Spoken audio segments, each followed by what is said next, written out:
that an octopus in your pants, or are you just happy to see me? See what I did there? Go Red Wings! From Octopi experts, Woodward Sports. Womp womp. Yeah. I mean, hey, it was bound to happen. You already won the road trip. You're gonna have a nice day in Chicago tomorrow to just relax. Yep. I'm sure that some of the kids have never been there, like ASP and I don't know. Maybe I'm Probably sure just ASP. probably just ASP. And then I didn't think about it, but so hopefully Kaner it shows him around town. Maybe buys the boys a steak dinner or something.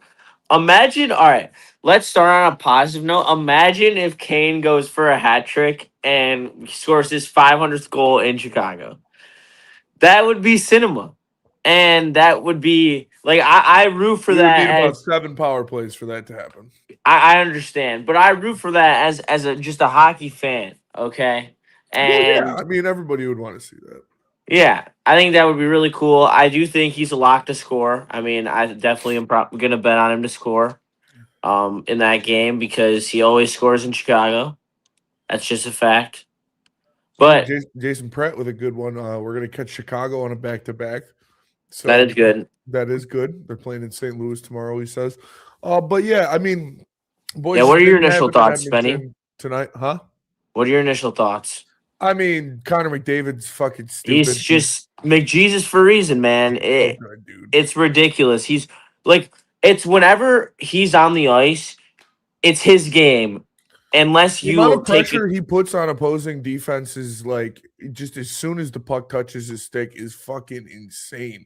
He's so to be that fast and that quick while being that big. It shouldn't be fair. And Yeah. they call him McJesus for a reason. He's literally everything you want in a hockey player and more. The backhand sauce pass to the backdoor Hyman was just fucking stupid. Like, yeah, hey, that's a good one from Aljo. Has been rough past couple games. And Yeah, I was just about to say that. He was McDavid's Deacon Cone tonight. Yeah. Just doing whatever he wanted out there. And he was targeting him. Like, McDavid's a good because Aljo got him in the last time. Yeah. And he remembers that. He remembers Aljo like getting him a couple times and beating him in one-on-one opportunities. And you don't want fucking to have a target on your back from a guy like Connor McDavid. And Yeah. Oh, dude, he quite they showed that obviously pass. did. So yeah, dude, it sucks. But I mean, And then, dude, Ekholm's shot, that was a 97-mile-an-hour ripper that Talbot didn't see. And that was also because Johansson, and we talked about this in the last episode. Yeah, but he's just standing there screening Talbot when he should just be giving him the old cross check and getting in the backbone there. Yeah, the little... And that's just textbook stuff, and he's just standing there like maybe it's time Johansson gets a nice healthy scratch. I'm not gonna lie, like maybe it's got to be JBD and Hamonic on that last pair just to give Johansson an off day, or maybe Gustafsson, but maybe Johansson just needs that mental reset because he's not been playing well this road trip. No, he's been bad, and it was good to see Ed back out there. It was good to see him get the goal. You love that. I thought, the big three defensively were very good in the offensive zone. Sider and ASP and Edmondson were all taking chances and going down and trying to get into scoring positions. So you like to see that. But, yeah, man, I mean, there's not much to take away from that one. Fucking... I mean, there are opportunities. Marco Kasper and Danielson and Soda, they looked good again. They were getting opportunities around the net. They were skating.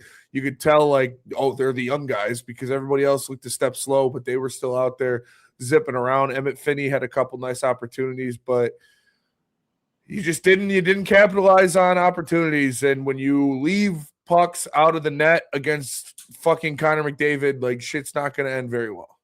Yeah, and excuse me, you were taking it to him there for a good part of that first and second period, and then the Oilers made that change to put McDavid with Draisaitl, and it just stopped all the momentum that the Red Wings had because they were just getting overwhelmed. And McDavid and Draisaitl are so good that they can take on, like D-Mac always says, those minute eaters, dude. That they can, like, it's crazy that their first liners, and like they can just eat those minutes all game and still be at that high motor that Connor McDavid and Draisaitl play at. And I mean, it definitely speaks to their greatness, no doubt, and their commitment to the game. But to just go back to the actual point at hand, the line that you're talking about of Soderblom, Danielson, and Casper. Casper is playing with so much more confidence with those two. The trio there, so the chemistry is so nice. They're getting such great opportunities. They just can't capitalize. We talked about in the last episode, like the chemistry's there, the chances are there, but they need to start scoring or they're just their offense for nothing. And they're going to. They're getting grade A opportunities, and it's like Casper's gonna heat up. Pucks. He's got to heat up, man. Yeah. He's got to heat up. There's no way that he stays this cold all year. I just don't believe it. He shows, like, even tonight, like, he had some great opportunities and just couldn't capitalize on them. But I believe it. Like, he's still a very good player. Like, he's still a second liner in this league. And when it's all said and done, a very nice talent, 50-point guy. Like, I still believe that's in his bag. He's still trying to figure out where his style really fits in, because he's got a lot more skill than a lot of people realize, but he's also a bigger dude. He's got to find that nice mix. And also, you see the guys this year, and I'm gonna get a little nerdy. I'm sorry. The Morgan Geekies of the NHL, who just raise up that shooting percentage, and then the goals just start falling. That's like Casper's a little gun shy. So maybe it's just the shooting. He's got to just put some more pucks on the net, and hopefully that translates to them, hitting the twine. I mean, you're not going to score goals unless you shoot the puck. So I mean, yeah, Wayne Gretzky said it best: you miss 100% of the shots that you don't take. The number one quote ever in hockey. Yeah, and he's right. And Marco Casper, was a little gun shy, but there were opportunities to be made in this game. Unfortunately, they weren't made, and that's what's going to happen when you're playing a great team. If you don't take advantage of your opportunities, you're probably not going to win. And we got Dante 151 with a super chat. It says the Falcons helped the Panthers by beating the Buccaneers 29-28. Panthers are now in first place in a very garbage NFC South division. Come on, Svenny. That's my Panthers. Hey. Duval and Panthers Nation can unite. Let's go. Keep pounding. But yeah, it's Casper to GR for a timeout. Leonard call. If you watch these games, like, are you watching the games, man? You can't send him to G. He's one of the best forwards on the team right now. Like, he is aggressive. He is getting to. He put an absolute beautiful saucer pass to a wide open side of the net, Nate Danielson, and he fucking missed it. Yeah. Like, point blank opportunity for a very easy was so goal, pretty, and he just missed it. That's not on Marco Casper. Don't tell me Marco Casper has to get sent to GR because dudes are blowing wide open goals. Like, he is putting pressure, he is playing aggressive, and he is giving the Red Wings the most consistent scoring opportunities on the team outside of Dylan fucking Larkin. So don't tell me he needs to get sent to GR. That's not on him. And they played great the past 4 games. That line has been elite. They have been one of the best third lines that I've seen in this combination so far. So you need to keep them going. Sending Casper to GR to break up that line right now would be the dumbest thing they could do. Absolutely. And because their chemistry is off the charts, and they're setting up such pretty plays, and it's the little things too. It's the bumps, the screens, like letting them find the open ice, the Caspers and Danielsons, and even Soderblom. Like, Soderblom is starting to create a little more, getting more comfortable in space. He had the nice patience with the shot in the first period. Like, that's the stuff that we weren't seeing from him. And even on the broadcast, Osgood said he's playing more physical, and I agree with him, especially today and on this road trip. So I do like that young line. I don't think that breaking them up is at all a possibility in McClellan's book. Henrik Huckleberry says we should trade for someone like Nathan McKinnon. Yeah, I would. I mean, I That'd be mean, pretty cool. that'd be great, but they're the best team in the West, so I don't think Not that gonna happen. they're He's the selling. best player in the league, dude. It's crazy. But listen, it's you're not gonna win every game on a West Coast Canada trip, No, and you lost the back-to-back to the Oilers. it's, This it was isn't it time. was It's the not time to expect. blow up the lines. It's not time to send Marco No, Casper to GR. It's not time to. We got to ship it out. Yzerplan's dead. No, you lost the second day of a back-to-back against the Edmonton Oilers on the fourth game of your road trip. Like, it's not the end of the world. yeah, absolutely. And you have a very winnable game. I know the Blackhawks embarrassed you the last time out, but this is a different John Gibson. I'm assuming it will be Gibson on Saturday, especially with the rest. Talbot, you just got McDavid. It's okay. Yeah, It happens. He got the Hyman special, dude. You got a hat Yeah. trick of fucking 2 feet of goals. Like, Yeah, seriously. And then, I mean, there was nothing he could have done on the Ekholm goal. Like, seriously, so I don't like nothing on Talbot. I thought he played a pretty solid game, especially for the opportunities that the Oilers had. A lot of A-grade opportunities. We always talk about the slot shots and the high danger chances. That was what he was facing on a consistent basis tonight, and I thought he stood pretty tall. I saw your boy ASP make a couple nice defensive plays when it came down to breakaways. He was one-on-one with a couple guys, and he made some good plays to save some opportunities for the Red Wings. So I like to see that. It's small things in games like this that you have to take away with. And I thought ASP's defensive work was pretty decent in this one. I also another just niche detail is that he's getting more comfortable moving elsewhere and being more of a free flowing defenseman. A lot more times I see him, dropping down into that, slot flank area, trying to get passes and scoring areas to create chances for him or other guys. So that's only going to continue to grow. So it's going to be nice seeing him develop in that way down the road here. I really want to see him start skating the puck more. I mean, you saw it when we played Quinn Hughes the other day. He had made that one play where he took the puck out of the zone, walked 3 guys, and got a shot. I'm not saying that that's going to happen all the time, but that's the type of skill that he does have in his bag.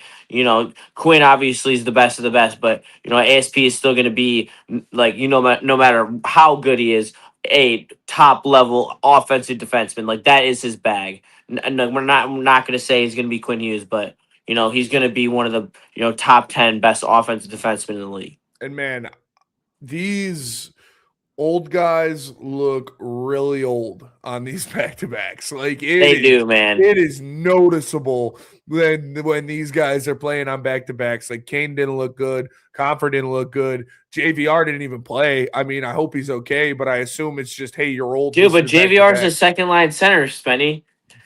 He's a second line center. Listen, these old guys get exposed on these back-to-backs, and the kids tried to carry you. Emmett Finney had a couple nice opportunities. Unfortunately, he couldn't punch any of them in. Same with Danielson. Yeah. It's stuff like that to where if you had some puck luck tonight, maybe you could have got a point out of this one because it could have easily been a 3-3 game there in the third period. I really like us going into Chicago, though. I do too. Like, I can't lie.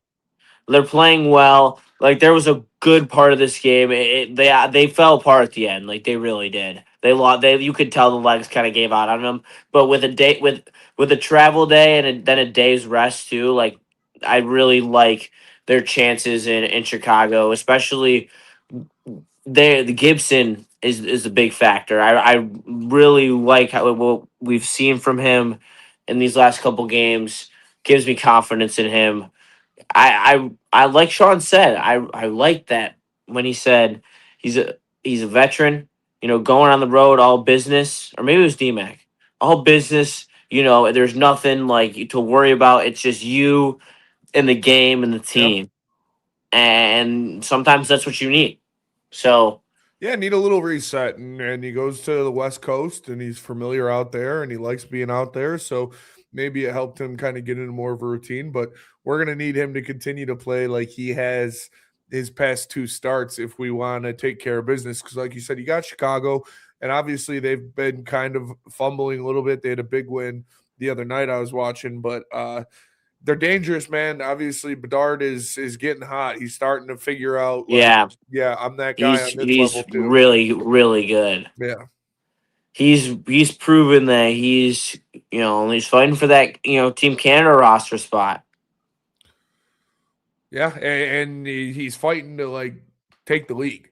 Like him and Schaefer and Celebrini, like those are the guys that are going to be the faces of this league in the next fucking 5 years. So, you see the progression, you see the just flat out disgusting stuff that he's been doing over his past couple games, just like McDavid shit, to where he does it and you're just like, all right, well, what the fuck? I can't be mad at Edmonton because he just got nutmegged on a backhand sauce pass by McDavid from behind the net. Yeah, like, what the literally. fuck are you supposed to do?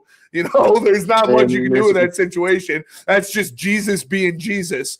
And like, he's so damn good, man. We're probably gonna see some not McDavidian exactly, but we're gonna see something from Bedard where you're just gonna be like, well, all right. I mean, we gotta go get that one back. So hopefully Gibson can stand on his head and make some big saves, because that he's a fucking freak, dude.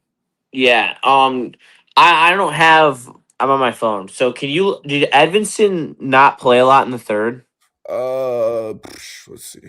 Look at his TOI, because I'm curious, because I don't really. I thought it was kind of switching around a little bit. Maybe I mean, I can't lie. I had some Loom edibles, so I may be just a little zooted. Yeah, but period 3, didn't play. What? Time on ice. Undefined, it says time on ice. So I don't know what that means. All right. So I mean, concerned about it said he had a hit, so he played at least a little bit. Concern. I mean, I guess why not pull him? Concerned with who? Edmonton's foot injury? Or I mean, sorry. I don't mean to speculate. Lower body injury. Am I concerned with that? No, I'm not concerned. He's gonna be fine. He played tonight. He looked good. He was up, and he went hard into the boards, bounced back up, kept playing after that. He's a hockey player. He's gonna be banged up. He'll be fine. Yeah, I agree. I think he's definitely, hopefully, ready for Chicago.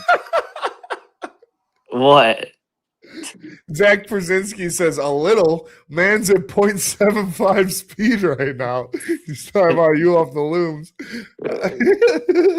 Right. All right. I can't lie. I drank a Buzzin' Max. Yeah. So. How are those? Dude, they're awesome. Yeah, I bet. I got one in my fridge. It talks to me like a Green Goblin mask. Sorry. Coward. I'm like, all right, yeah, maybe I am. Yeah, had to do it for the kid. I didn't smoke it all tonight. Really? Yeah, didn't even rip the pen once. Yeah, you didn't end up going back to home? Depressed? No, I did not go home to get it. But I normally come home, I'll roll up a blunt, I'll smoke it during intermissions and then hop on. But I didn't. I just sat on the couch and watched 2 games of hockey at the same time. Yeah, I honestly underestimated this Buzzin' Max. It's 100 milligrams, dude. Yeah. Hey. It was a good time to do it because watching the Wings was not a fun time for me. Yeah, I probably should have too. But Zach Brzezinski, again in there, said he saw the cartoon smoke behind McDavid when he was zooming on the ice.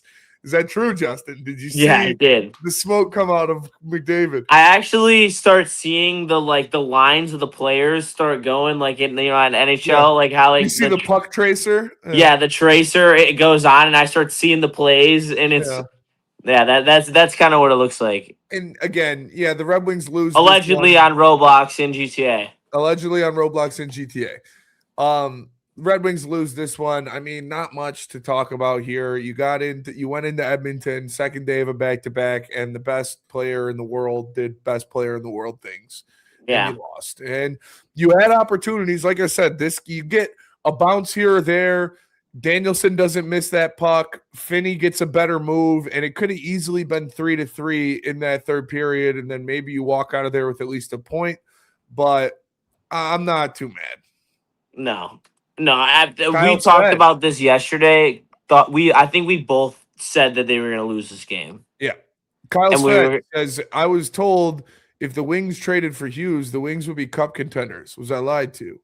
No. If they trade for Hughes, they'll be cup contenders. Yes. That will happen. I don't think a loss on a back-to-back in Edmonton changes that. But No. I mean, appreciate the Neil impression, but no, yeah, they and Hughes, you're a cup contender. If you go back to that Vancouver team 2 years ago, like my buddy's a fan, and so I followed them closely as my roommate at that point. What are we doing right now? They were a game away from being in the conference finals, and their roster was made up very similar to this Red Wings roster. It's not too far off to say if we got Quinn Hughes that we would be. Oh, okay. Never mind. Question to you both from Jason. Do you think McDavid wins a cup in Edmonton in the next 2 years or gets moved out after his contract? No, because they refuse to acquire a goalie. I don't know why. They will not win a cup with Skinner. No. The sample sizes there are now. Like you know.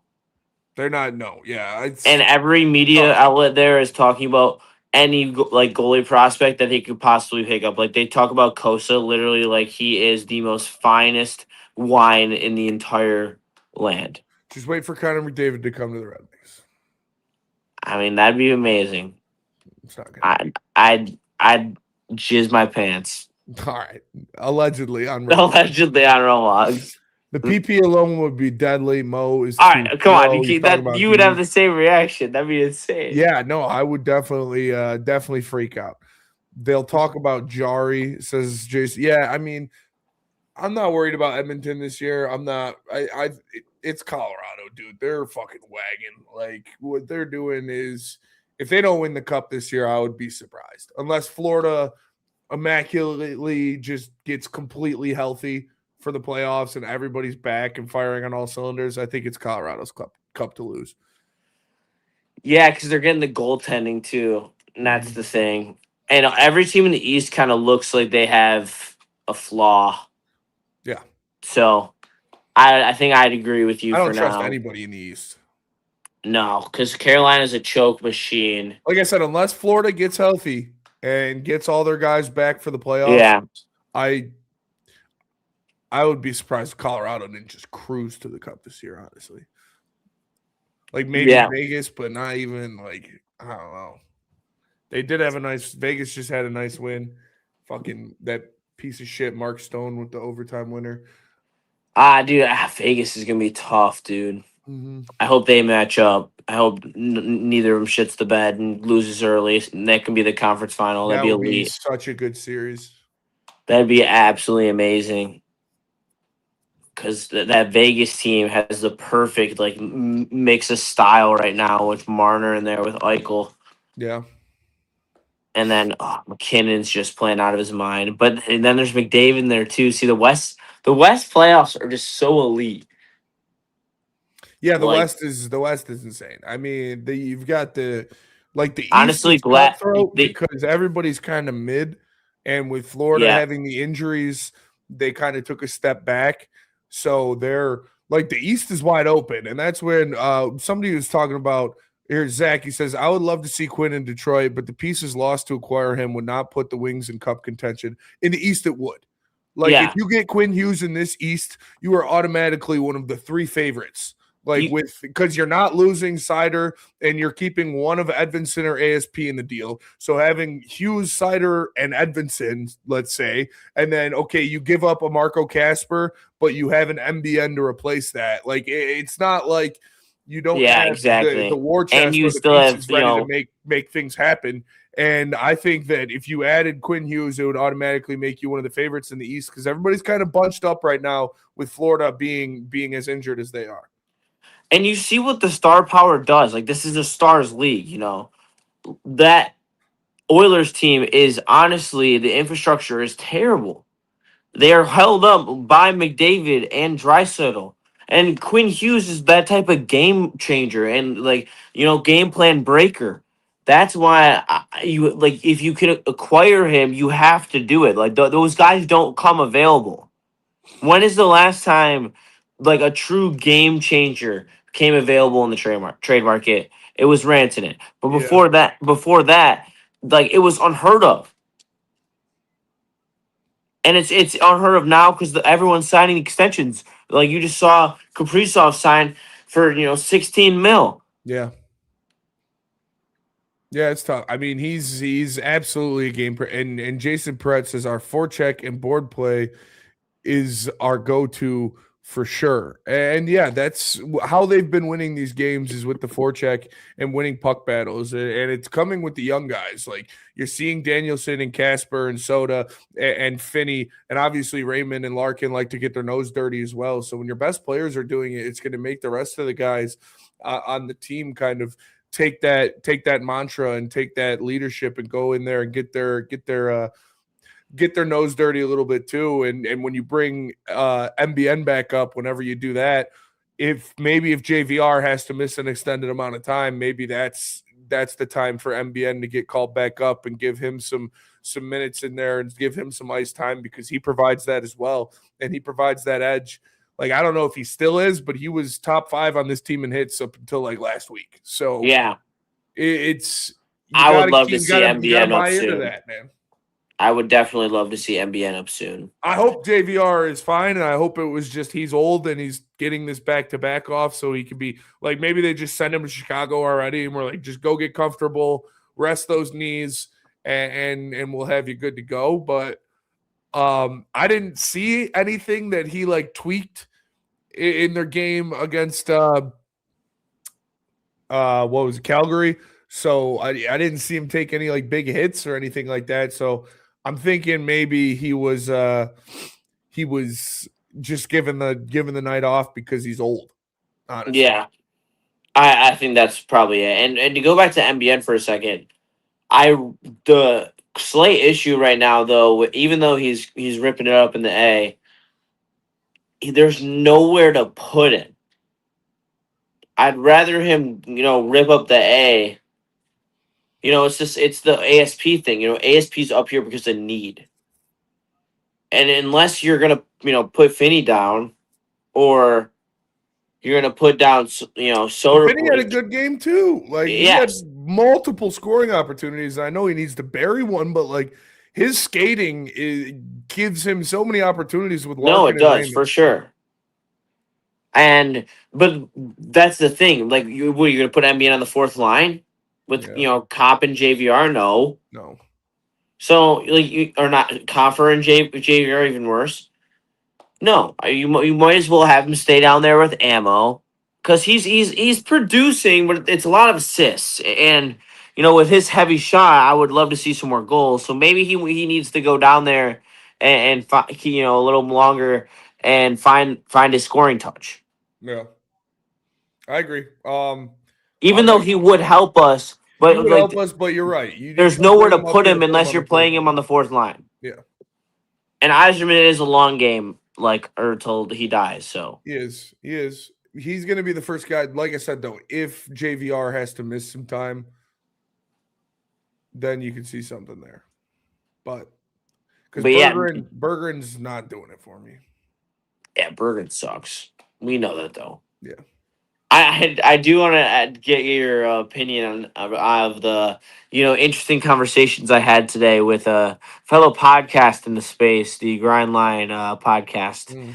So, do you think that the Vancouver Canucks would be interested in this great trade? Okay, all right. It is Marco Casper, JT Compher,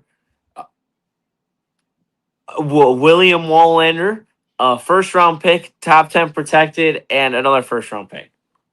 For who? Quinn Hughes. Come on. We get Phil Baronic for that, maybe. Like, what are we talking about, dude? Quinn Hughes? He's top 3 defenseman in the league. You think you're going to get Quinn Hughes for Wallander and JT Compher? Dude, Wallander, generational prospect, okay? Generational enough that he can't get ice time over fucking Hamonic. Like, yeah, must be real generational. He can't crack he's this literally team on the third line at GR. JBD and Hamonic. He's on the third line in GR right now. If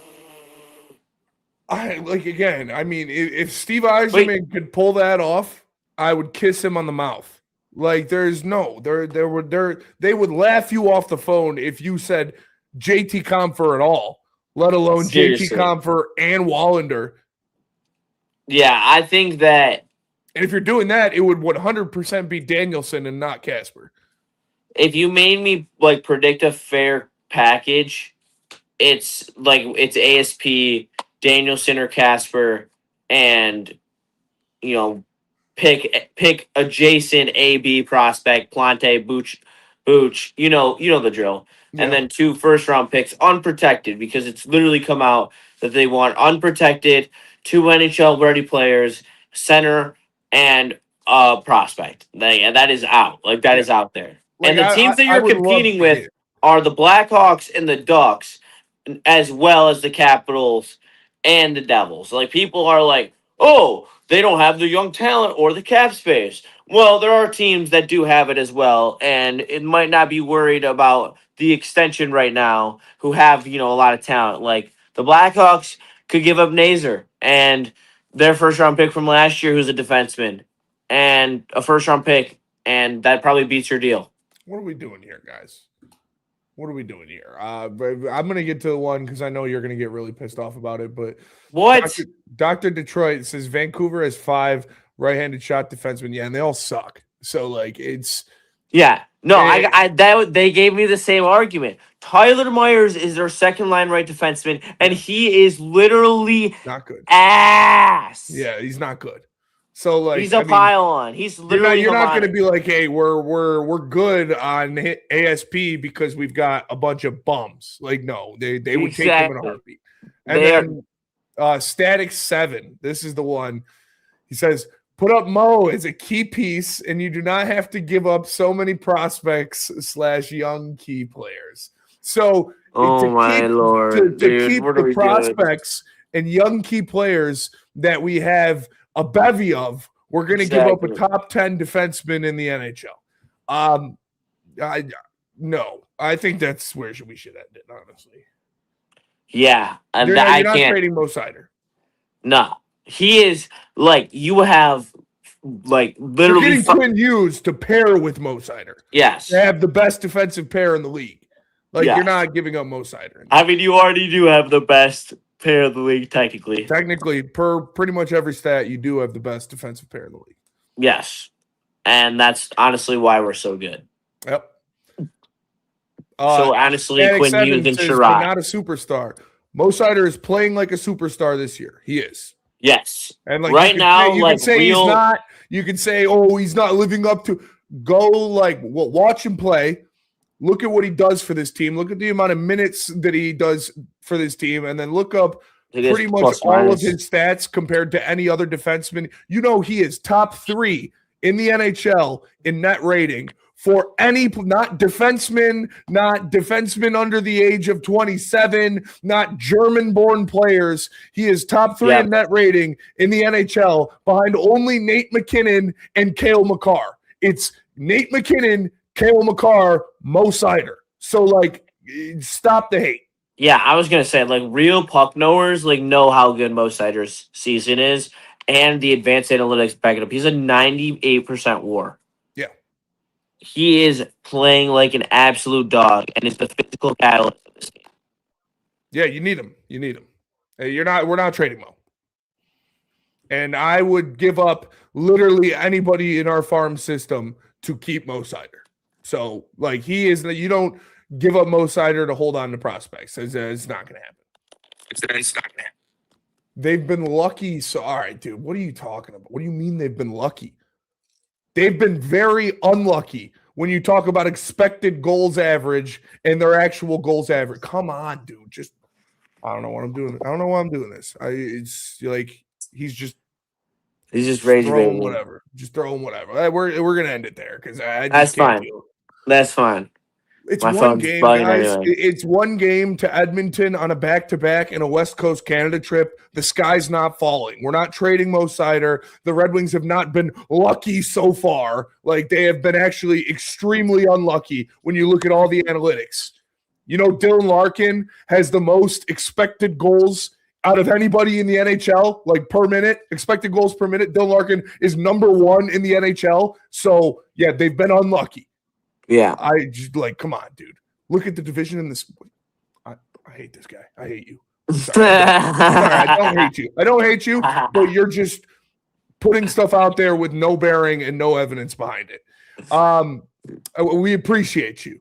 And just, but like, look up some stats before you just say stuff. Yeah, I appreciate you guys tapping in. You got Chicago on Friday or on Saturday. 7:30. 7:30. Got to take care of business in Chicago. Hopefully, John Gibson will be back in there. Justin, are we doing a post-game show for that? What's up? Are we doing a post-game show for that? Yeah, I'd probably be down. All right, I don't. I'm going to dinner with my family, but I probably can. Yeah, I got a Christmas party, so I don't know. Actually, I have a Christmas party Saturday. All right, we'll figure it out. We'll talk. All right. Well, thank you for tapping in. We appreciate all you guys. Make sure you drop a like, subscribe if you're new. This is Woodward Wings. We'll catch you in the next one. Wait, are we recording tomorrow morning? No. All right. Sounds good. All right. All right. Well, we'll catch you when we'll catch you. See you in the next one. This has been Woodward Wings. Peace. Peace.